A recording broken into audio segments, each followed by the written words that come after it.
মাননীয় মুখ্যমন্ত্রীর কাছে আমার আকুল আবেদন, এই বাবা মার বিরুদ্ধে একটা আইন বের হোক। সব কিছুর বিরুদ্ধে আইন আছে, বাবা মার বিরুদ্ধে একটা আইন বের হোক। কথাটা শুনতে খুব অবাক লাগছে না? আমাকে খুব খারাপ মনে হচ্ছে। কি মেয়েরে, জঘন্য মেয়ে, বাবা মার বিরুদ্ধে আইন বের করতে বলছে। হ্যাঁ, আমি বলছি, আমাকে দুটো গালাগালি দেওয়ার আগে আমার কথাটা একটু শোনো। আমি গ্যারান্টি দিচ্ছি তোমার জীবনের সাথে এই কথাটা মিলবে। বাবা মা ছাড়া এই পৃথিবী আমরা জীবনে দেখতে পারতাম না, ঠিক তেমনই কিছু কিছু বাবা মার জন্য সন্তানের জীবনটাও শেষ হয়ে যায়। ওই যে কথায় আছে না, অসহায় বাবা মা যদি 30% হয়, আমি গ্যারান্টি দিয়ে বলছি এখানে দাঁড়িয়ে 70% কিন্তু অসহায় সন্তান হয়। কেন জানো? কোন ক্ষেত্রে হয় জানো? ক্ষেত্র বিশেষ।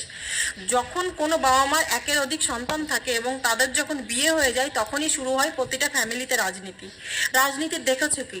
রাজনীতি তো হয় প্রতিটা পরিবারের মধ্যে, রাজনীতি হয়।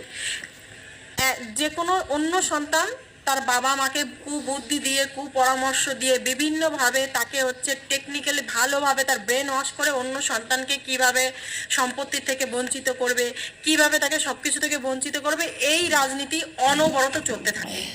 এবং তখন ওই বাবা মা অন্য সন্তানের পরামর্শে এমনভাবে বশ হয়ে যায় যে সে নিজের সন্তানের সাথে যে কতটা অন্যায় করছে সেটা সে ভাবতেও পারে না।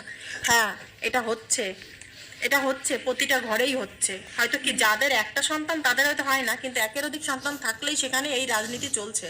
তো আমার মাননীয় মুখ্যমন্ত্রীর কাছে এটাই আবেদন। এরকম অনেক ক্ষেত্রে হচ্ছে, বাবা মার বাড়িতে সন্তান অনেক কষ্ট করে বাড়িঘর করছে।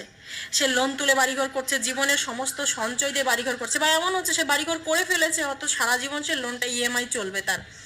এই বাড়িঘর হওয়ার পরে যখন মনোমালিন্য শুরু হয়, মনোমালিন্য সব ক্ষেত্রেই শুরু হয়, কিন্তু বিশেষ করে হচ্ছে ছেলে আর ছেলের বউর সাথে যখন মনোমালিন্য হয়, তখন সেটা বেশি বেশি করে দেখায়।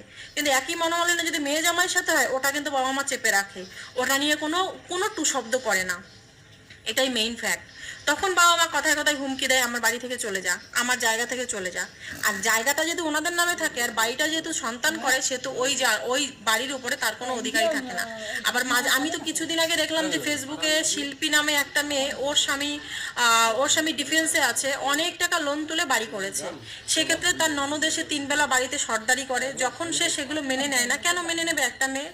সে তার নিজের সংসারে আছে, অন্য কেউ এসে ননদ হোক যাও, সে এসে হাতদারি করবে, সেগুলো তো সে মেনে নেবে না।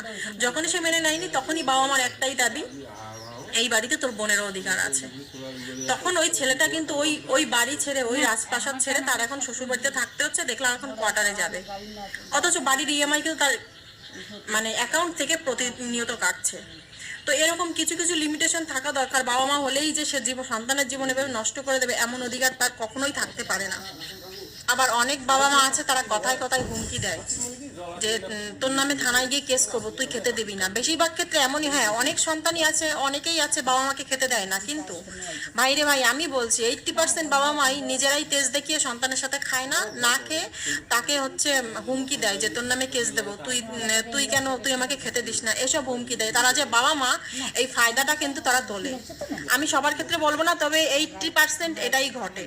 তাই আমি একটা জিনিস দেখেছি, কোনো সংসারে অসহায় বাবা মার থেকে, অসহায় বউয়ের থেকে অসহায় সন্তান হয়। যে ছেলেটা সে সে না পারে বউয়ের দিক যেতে, না পারে বাবা মার দিক যেতে, সেই কিন্তু অসহায় হয়, তখন একটা উল্টোপাল্টা কিছু ঘটিয়ে ফেলে।